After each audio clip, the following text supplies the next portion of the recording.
Assalamualaikum warahmatullahi wabarakatuh. Selamat datang di kelas sejarah Indonesia. Pernahkah kita berpikir dari manakah manusia berasal? Atau bagaimana ya kehidupan sebelum saat ini? Atau benarkah ada makhluk yang disebut dinosaurus? Nah, dengan belajar sejarah Indonesia masa praksara ini, kita akan membahas satu persatu rasa ingin tahu tentang zaman praksara. Sebelum kita membahas materi lebih mendalam, perkenalkan, nama saya Ratna Aprilia. Bagi yang berkepentingan, dapat menghubungi saya melalui kontak yang tertera pada slide presentasi ini.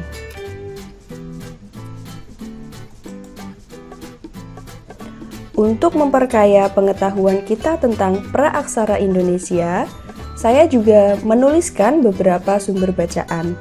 Apabila kalian memiliki bacaan lain, tentu dapat digunakan sebagai referensi tambahan. Berikut adalah kompetensi pembelajaran. Terdapat kompetensi inti 1, 2, 3, dan 4, serta kompetensi dasar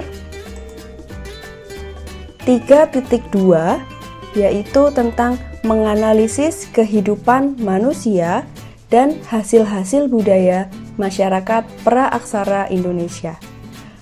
4.2, menyajikan informasi mengenai manusia dan hasil-hasil budaya, khususnya masyarakat praaksara Indonesia. Dalam pembelajaran ini, indikator yang akan kita capai adalah 1. Siswa dapat menjelaskan pengertian masa praaksara. 2. Siswa dapat merinci pembagian bumi berdasarkan geologi, arkeologi, kehidupan masyarakat, dan alat yang digunakan oleh manusia praaksara. 3. Siswa dapat mengidentifikasi jenis manusia purba yang ditemukan di Indonesia. 4. Siswa dapat mengkonsepkan asal-usul manusia purba, nenek moyang bangsa Indonesia, dan yang terakhir, siswa dapat menganalisis corak kehidupan manusia praaksara Indonesia. Nah, materi pembelajaran yang akan kita bahas yaitu 1. Pengertian masa praaksara. 2. Pembagian bumi berdasarkan geologi, arkeologi, kehidupan bermasyarakat. 3. Jenis manusia purba yang ditemukan di Indonesia. 4. Asal-usul nenek moyang bangsa Indonesia. Dan 5. Corak kehidupan manusia praaksara di Indonesia. Nah, kelima materi ini akan terbagi menjadi 2 sesi. Sesi yang pertama yaitu materi 1-3, sedangkan 2 materi terakhir akan saya bahas pada video selanjutnya. Langsung saja, yang pertama adalah pengertian masa praaksara. Nah, praaksara terdiri atas 2 kata, yaitu pra artinya sebelum, aksara artinya tulisan. Praaksara dapat diartikan sebagai zaman sebelum manusia mengenal tulisan. Nah, jangan bingung ketika nanti ada istilah lain yaitu nirleka. Ini adalah istilah lain dari praaksara. Selanjutnya adalah pembagian bumi berdasarkan geologi.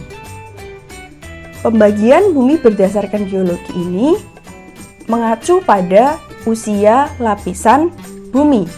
Terbagi menjadi 4 zaman.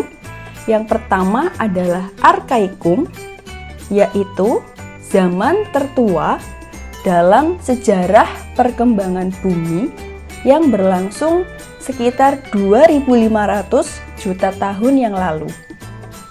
pada zaman ini kulit bumi masih panas dan belum ada kehidupan. Yang kedua yaitu zaman Paleozoikum, artinya zaman bumi tua. Pada masa ini terjadi penurunan suhu bumi sehingga mulai muncul kehidupan binatang-binatang kecil seperti bakteri dan binatang bersel satu. Setelah itu muncul jenis ikan dan permulaan jenis amfibi dan reptil. Yang ketiga adalah zaman Mesozoikum. Zaman bumi madya juga disebut sebagai zaman sekunder atau zaman reptil. Nah, pada zaman inilah dinosaurus hidup dan berkembang. Terakhir adalah Neozoikum, yaitu zaman bumi muda. Masa bumi sudah mulai stabil dan kehidupan semakin berkembang. Neozoikum terdiri atas dua zaman, yaitu tersier dan kuarter. Pada masa kuarter inilah muncul manusia purba. Selanjutnya adalah pembagian bumi berdasarkan arkeologi. Ini berdasarkan hasil kebudayaan manusia praaksara, yaitu terdiri atas zaman batu dan zaman logam. Pada zaman batu terdiri atas yaitu Paleolitikum. Paleo artinya tua, litikum artinya batu. Jadi Paleolitikum yaitu zaman batu tua. Selanjutnya Mesolitikum. Meso artinya madya atau tengah. Litikum artinya batu. Sehingga Mesolitikum artinya adalah zaman batu madya. Kemudian ada Neolitikum. Neo artinya muda atau baru, litikum artinya batu. Jadi Neolitikum adalah zaman batu muda. Dan kebudayaan Megalitikum. Mega artinya besar, litikum artinya batu. Megalitikum adalah zaman batu besar. Nah, selanjutnya ada zaman logam, yaitu zaman tembaga, perunggu, dan besi. Namun, untuk kawasan Asia Tenggara, khususnya Indonesia, tidak mengalami zaman tembaga. Selanjutnya adalah pembagian bumi berdasarkan kehidupan masyarakat praaksara. Terbagi menjadi 4. Yang pertama, masa berburu dan mengumpulkan makanan tingkat sederhana. Nah, pada zaman ini, manusia berupaya mempertahankan diri di tengah alam yang masih penuh dengan tantangan. Kegiatan utamanya adalah berburu dan mengumpulkan makanan dengan alat dari batu, kayu, dan tulang. Selanjutnya adalah masa berburu dan mengumpulkan makanan tingkat lanjut. Pada zaman ini, sudah mulai ada usaha untuk mencari tempat tinggal, namun masih belum menetap. Yang ketiga adalah masa bercocok tanam. Nah, disinilah manusia sudah mulai hidup menetap dan berkelompok, serta membentuk perkampungan. Pada masa ini juga, manusia sudah mulai mengenal pembagian tugas. Yang terakhir adalah masa perundagian. Undagi artinya adalah logam.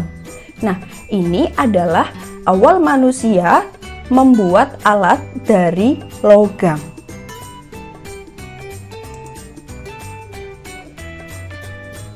Materi selanjutnya adalah tentang jenis manusia purba di Indonesia. Yang pertama adalah Meganthropus paleojavanicus. Mega artinya besar, anthropus artinya manusia, Paleo artinya tua, Javanicus artinya dari Jawa. Jadi, Meganthropus paleojavanicus adalah manusia besar tertua dari Pulau Jawa. Ditemukan oleh von Koningswald di Sangiran. Manusia jenis yang kedua adalah Pithecanthropus. Pithe artinya adalah kera, anthropus artinya manusia. Pithecanthropus berarti manusia kera. Nah, Pithecanthropus ini ditemukan oleh Eugene Dubois di Trinil. Pithecanthropus memiliki 3 jenis. Yang pertama, Pithecanthropus mojokertensis, yang artinya adalah manusia kera dari Mojokerto, yang ditemukan oleh von Koningswald. Di mana? Di Mojokerto. Selanjutnya ada Pithecanthropus robustus. Nah, ini ditemukan oleh von Koningswald juga di Trinil. Yang ketiga adalah Pithecanthropus erectus. Erectus ini artinya berdiri tegak atau berjalan tegak. Jadi, manusia kera yang berjalan tegak. Ditemukan oleh Eugene Dubois di Trinil. Jenis manusia yang ketiga adalah manusia homo. Manusia homo ini disebut sebagai manusia yang sudah memiliki kemampuan berpikir. Ditemukan oleh von Richthofen. Di mana? Di Wajak. Jenisnya ada 2, ada Homo solensis dan Homo wajakensis. Ini berkaitan dengan tempat ditemukannya jenis fosil tersebut. Nah, itulah paparan materi dari materi yang pertama sampai ketiga. Untuk memperdalam wawasan dari kita semua, saya sudah menyiapkan 3 soal pengayaan. Silahkan bisa dicatat di buku catatan masing-masing, serta carilah informasi mengenai 3 pertanyaan ini. Kemudian, jangan lupa untuk didokumentasikan dan dikirimkan sebagai bukti bahwa kalian sudah mengikuti program pengayaan. Demikian pembelajaran hari ini.